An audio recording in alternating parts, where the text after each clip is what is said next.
Hey YouTube, welcome back to the Fantasy Football Profits. As always, we thank you so much for being here. We're really excited today to talk about the safest players in fantasy. We're each going to do one player from each position. Now, we thought about doing multiple players from a position or all sorts of other things, but this is just a general idea. This will give you 2 quarterbacks, 2 running backs, 2 wideouts, and 2 tight ends, obviously. This is really nice because we're starting to hit the draft preparation phase. Now, some people get too excited and they have their drafts early. But I like to think, and I like to think I'm pretty smart about this, I like to push my drafts off for a reason. And that's because we just simply have more information. So for me, now is when I'm really getting serious, not just about my rankings and my information, but about my draft pick, getting lists of who I'm targeting. So when you start to put together your list, you're going to take some chances here, you're going to take some chances there, but if you really want to win, you also have to play it safe at a few positions. So here's some safe picks at each position that you can take that are going to be very effective and not have a lot of downside, not be guys who are, possibly getting injured or suspended all the time or have huge downside or a lot of issues. So of course, you can't have all safe players, you have to take chances, but this will help round out your roster. Rob, why don't you tell them about our fantasy draft boards? Yeah, so we've been working with another fantasy company out there. We're pretty excited. They're called the Fantasy Bros, B-R-O-S. And so they gave us a few products for free to try out. We love it. One product that they gave us was a draft kit. And I want to tell you right now, if you're not using draft kits when you draft, you're making a huge mistake. These things are going to help speed up your draft and confusion. It's going to be a lot more professional, and then the cost that you spend for it is huge. And I go back many, many years ago when we first started, like 20 years ago, we didn't have a lot of things that we have now technology-wise and have an internet. In fact, I remember one time going to a draft and they had an overhead projector, and that seemed so cool back in the time. We'd write up there, we'd have to flip it over, and then once they flipped the screen over, a couple players later, you'd forget who was drafted. Well, then years later, I started having my wife buy poster boards and by hand with black Sharpies, write everything out, and that was okay, but it still didn't look nice, and you still didn't have stickers. And then I found these draft kits years ago, and I love them. They're great, they look nice, they're professional. There's never confusion who's available out there because inevitably, I don't know how many drafts I've been in, there'll be that one guy that like in the 5th round will say, okay, I'm going to take Todd Gurley. Okay, first of all, he's not there in the 5th round. If he was there, why'd you wait past the 2nd round to grab this guy? But with the stickers, it ends any confusion. Everybody can know who's drafted up there. Just keeps things moving so well. Well, then they took it one further. They had this beautiful draft kit, and now they make it reusable. And so it's a beautiful product. We encourage you to check them out. And I think there's places on our sites where they can check them out, right, Christian? Yeah, well, it's reusable because it's a nice plastic material with a Sharpie marker almost, but you can erase it in case you make mistakes, which is huge. We're in a bidding league. Sometimes if you write a number wrong or something, you have an issue, then it's hard to see. It's kind of annoying. That's really nice. But it also does come with the stickers. Yes. You can put the stickers on your first draft, and then after that, you can take them off. You can use the marker, whatever. Or reorder stickers the next year. Yeah. Whatever it is, yeah. Whatever it might be. So that's definitely the draft board we're going to be using. Yeah. Where can they find that as far as on our sites go? I know you've set that up for the... Yeah, so you can go to the link in our description down below. It'll just say Fantasy Draft Board Kit. You can also go to our website under our products drop-down menu. You can select that. There also should be a link, I believe, on our homepage. So those are some ways that you can go check that out. It also supports us too because we get a small portion of the money, which we would really appreciate. But of course, far more than that, it's just a good product for you guys.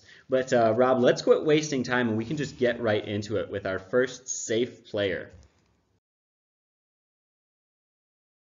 So I've got the first safe player. So for me, the first safe pick out, if you're vacillating between a couple quarterbacks, you're not sure who to take, I tend to play it safe. I'm going to go with Russell Wilson as the safe quarterback play.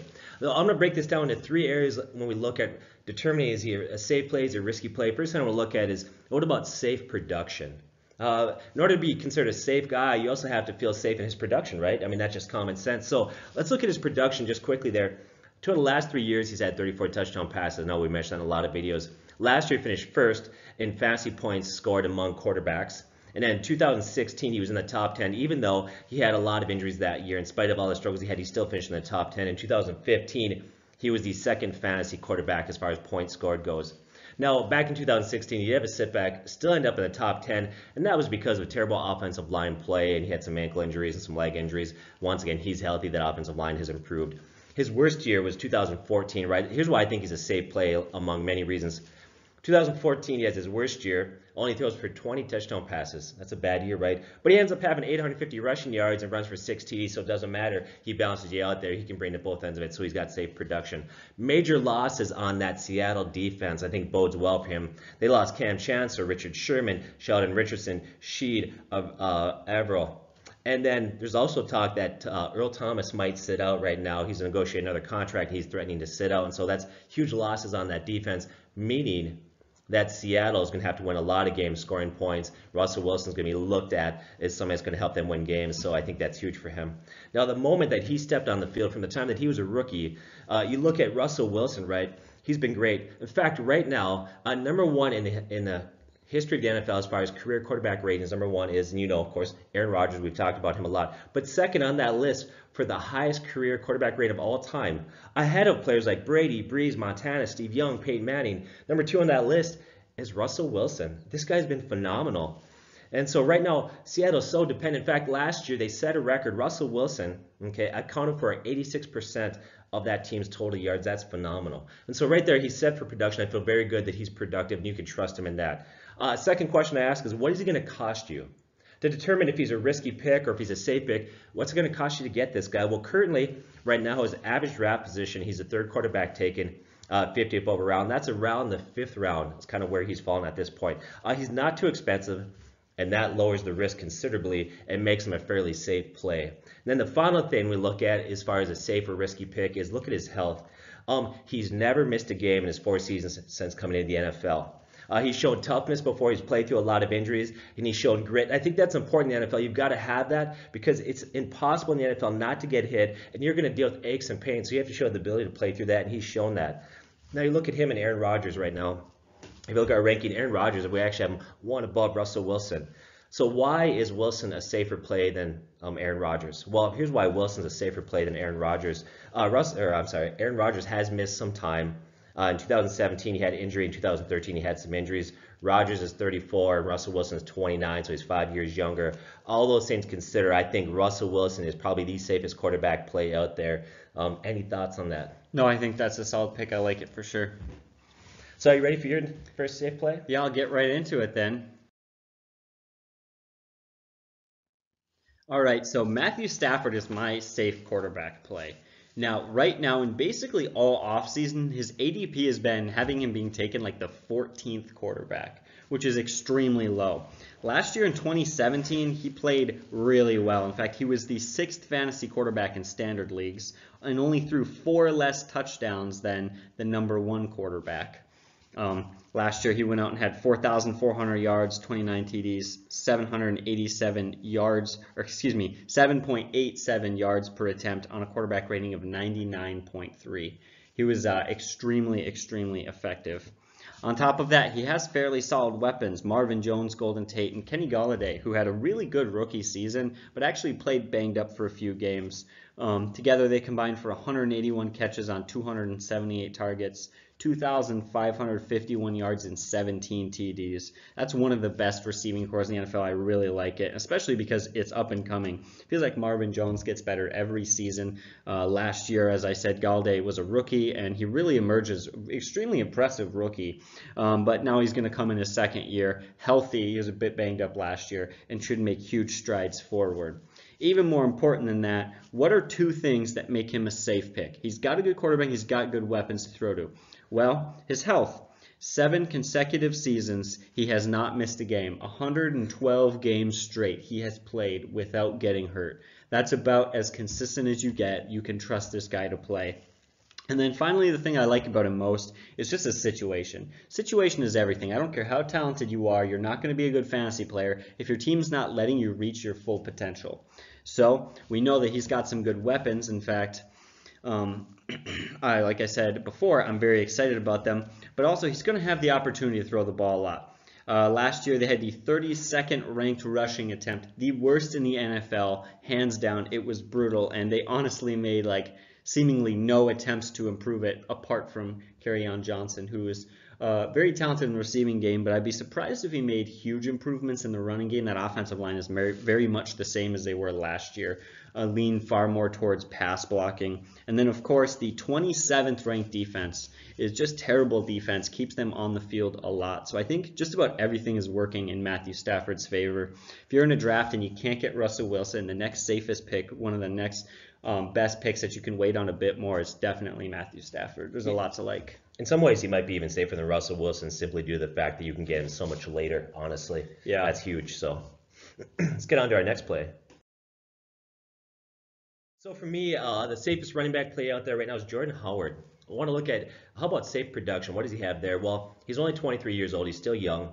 In the first 2 years in the league, he's recorded 2,435 rushing yards and 15 touchdowns. That's amazing. That's actually better than former Bears Gale Sayers and Walter Payton did their first 2 years for the Bears. I mean, those are some huge names to be considered with there. If you consider that production, that's very good. But it's even better if you consider the situation that he was in. He faces loaded boxes all the time. It's amazing he's actually broke 1,000 yards his first 2 years. In 2017, he was second only behind Leonard Fournette in terms of facing loaded boxes.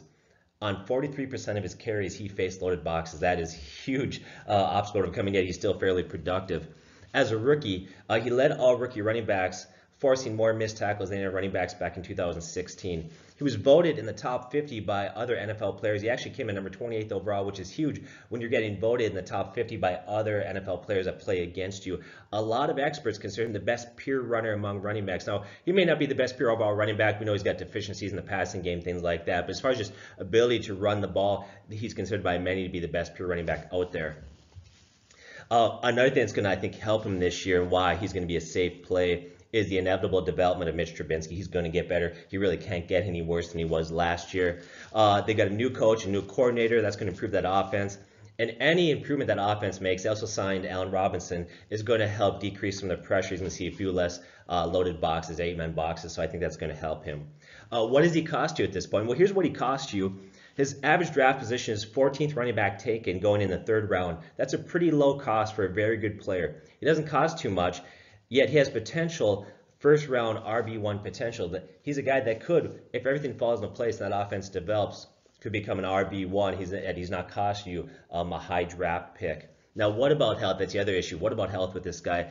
Since he's been in the league, he's missed 1 game. That was as a rookie, and that was not due to injuries or something else. His most significant injury in college was 2 sprains.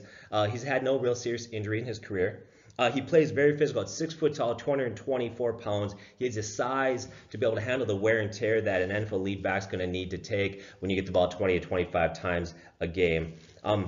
He's a safe pick because let's just say, for example, you draft him in the 3rd round and he gets injured, God forbid.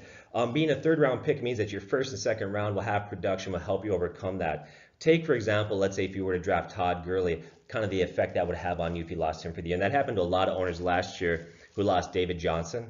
And they just couldn't overcome that loss, or unless he was too much for him. So this is a guy that's, I think, in many ways safe. Howard is good. He's a low injury risk, and he has a high ceiling in terms of production ability. I like Jordan Howard to be a very safe play. I know for somebody who's not excited, I know he's not sexy. If you're in a PPR league, he has lower value, but he's a guy that you can feel very safe with. I really like that pick. I mean, think about it. If you're in a draft, Rob, are you going to let him fall to the 3rd round? That makes me uncomfortable, actually. I'd probably take him in the 2nd round and still feel happy with it.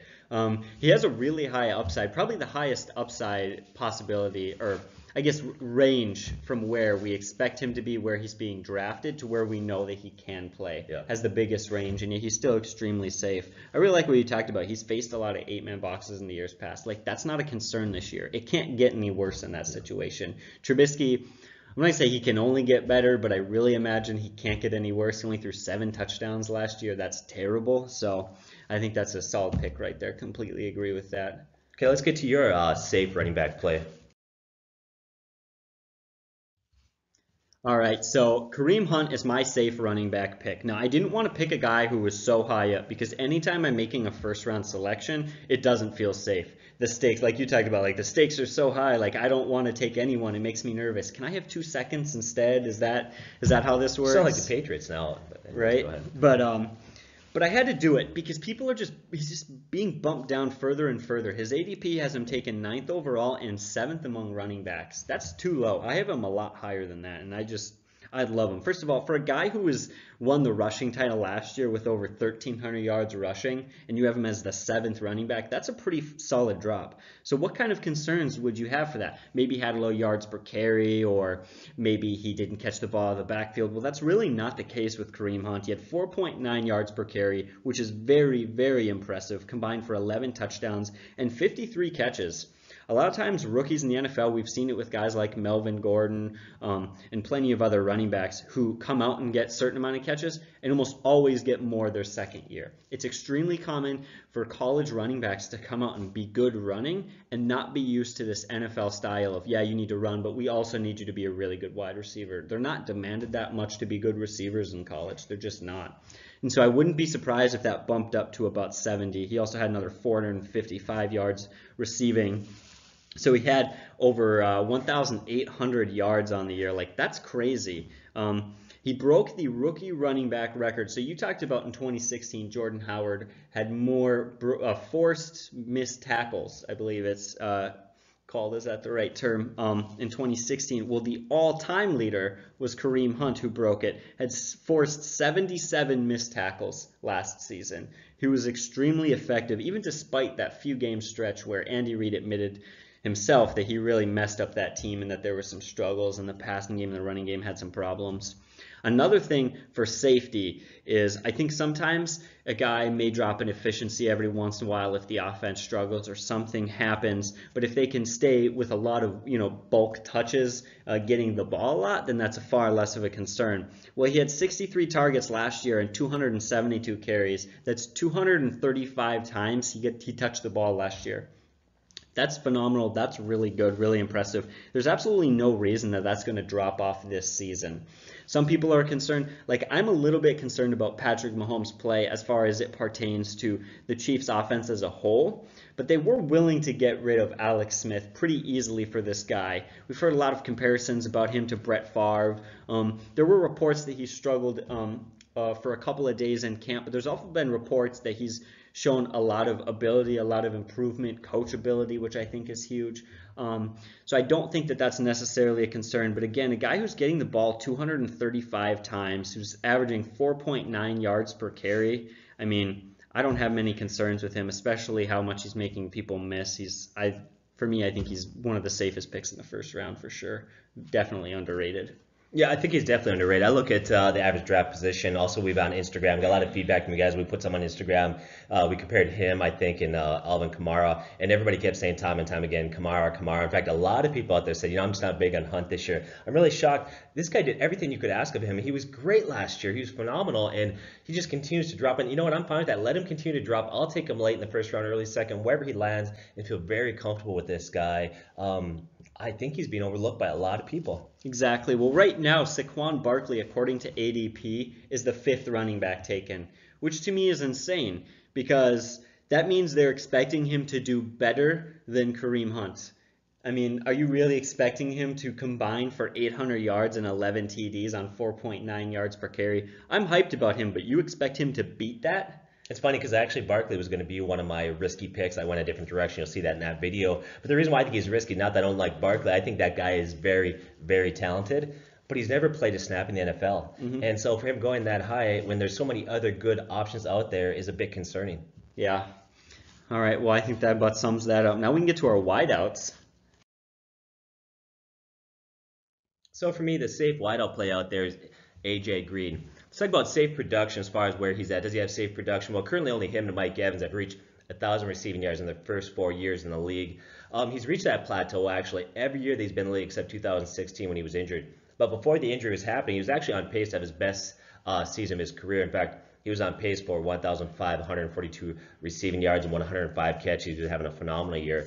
You look at that team right now, and there's nobody on there seriously that's going to really take away his targets. He is by far the best weapon that they have, so you can be assured he's getting a lot of targets on that team. I think another thing that bodes really well from why I see as a safe play is the Bengals' defense isn't very good. They didn't make a lot of huge improvements in the offseason, so I think they're going to throw the ball a lot to stay in games. I think that bodes well. It keeps his production higher. And at the age of 30 now, 30 for a running back is getting old, but 30 for a wide receiver, you still probably have 2, 3, 4 more good years left, so I think he's got a few good years there. Also, he's shown the ability to get in the end zone. That's not an issue for him. Unlike Julio Jones, who only one time in his career has had double-digit touchdowns, he's done it 3 times. In fact, he's got 57 touchdowns in his career. You look at his touchdown per game average, and it averages out over 16 games. He gets a touchdown 8.69 times for every 16 games, so he's very solid there. What does he cost you? Well, right now, his average draft position is in the second round. His average draft position is in the second round. In some leagues is in the third round, depending upon your league size. He's the 8th overall wide receiver taken. And I think that he's safe because he's got top 5 wide receiver talent. He's a future Hall of Famer, but he's a nice safe play there. Concerning health, that's the other thing. What about injuries? This guy, what are the injury concerns? Well, right now in the NFL, you always hear this talk about CTE. And concussions like a big issue right now for the NFL. They're being critically watched. That's a major issue, especially for wide receivers. A lot of people have had to retire because of it. Wes Welker, obviously, that hindered his career. Right now in his NFL career, he's only had 1 concussion, so that bodes really well for him. And other than his hamstring tear in 2016, he's never had a major knee or ligament damage or injury, so I think that bodes really well for him. So I look at his production, I look at his cost, I look at his health. I think that A.J. Green may not have as high a ceiling as maybe a Josh Gordon or some other guys out there, but he's a much, much safer play than a lot of them. I like Odell Beckham, but, Odell's had a hard time staying on the field, and he's been beat up a lot. So I like A.J. Green to be a safe play. Yeah, I think that's exactly a very solid choice. Definitely wouldn't take him in the first round, but if I feel confident about my first round pick, maybe I'd take him in the second round, depending on, of course, the way things look. It depends who else is out there. But I got another guy that I actually like more than your guy, so let me tell you why I'm right.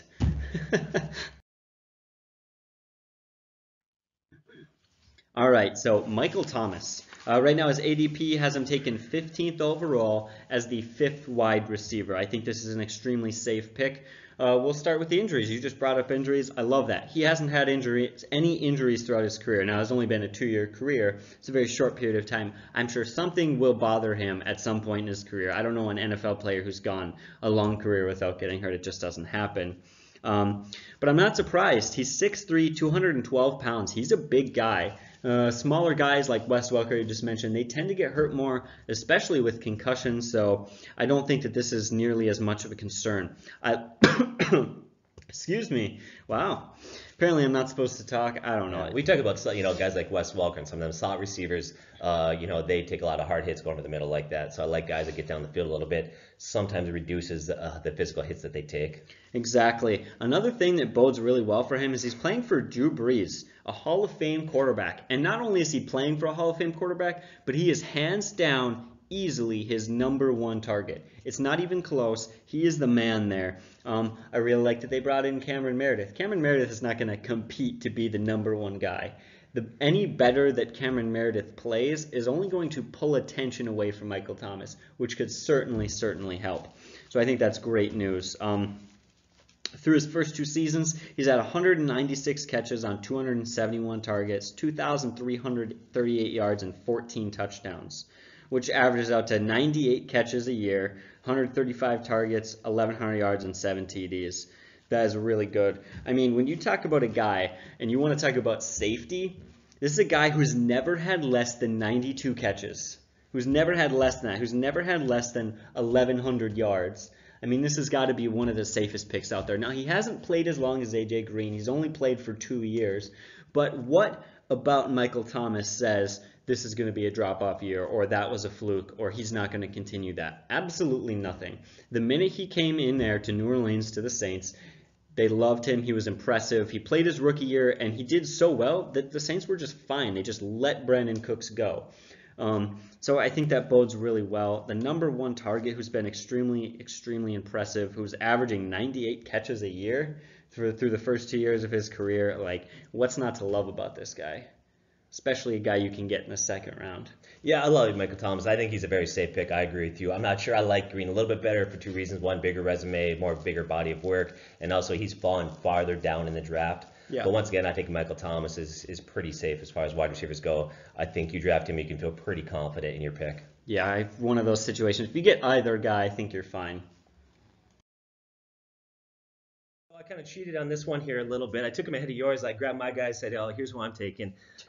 He was really, to me, the safest and near the top in terms of like tight ends out there, and that's Travis Kelce. Let's look at production. What about safe production? Well, he's had back-to-back years of over 1,000 receiving yards. If you look at the moment he's come into the league, his per game catches have gone up year to year. You look at how many catches he averaged per game from his rookie year was 4.19. It went up to 4.5. Then it went to 4.3, and then last year it went all the way up to 5.53. So every year he's getting better. Okay. I think he also saw a rise in red zone targets last year in TDs. He finished with a career high 8 touchdowns. I don't think that was a fluke. If you look at last year, he was targeted 117 times. 31 of those came in the red zone. That's 26% of his targets were in the red zone. And that put him 12th on the list as far as red zone targets between wide receivers and tight ends, so he's very solid there. Last 2 years, he's finished first and second as far as fantasy points go amongst tight ends, so he's very solid there. He's a very safe pick. Well, what about health?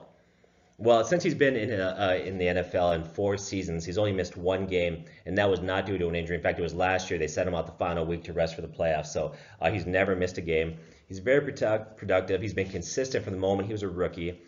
And he has the same value, whether you're in a PPR league, whether you're in a standard league, it doesn't matter. His value is the same. He maintains his value in both leagues. I think that bodes well. He's almost as good as Gronkowski. But here's the difference. In many seasons before this, Gronkowski would creep into the first round. He'd cost you a first-round pick if you want to get Rob Gronkowski. And right now, he's costing you, if you look at where he's going into the draft, Kelce is a second tight end taken in the 3rd round. And the difference between him and Gronk is going a lot earlier, typically, historically, but Gronk has a lot of injury issues. Gronk is a great tight end. I love the guy, phenomenal, but you got to know that with Gronk, staying healthy has been a concern.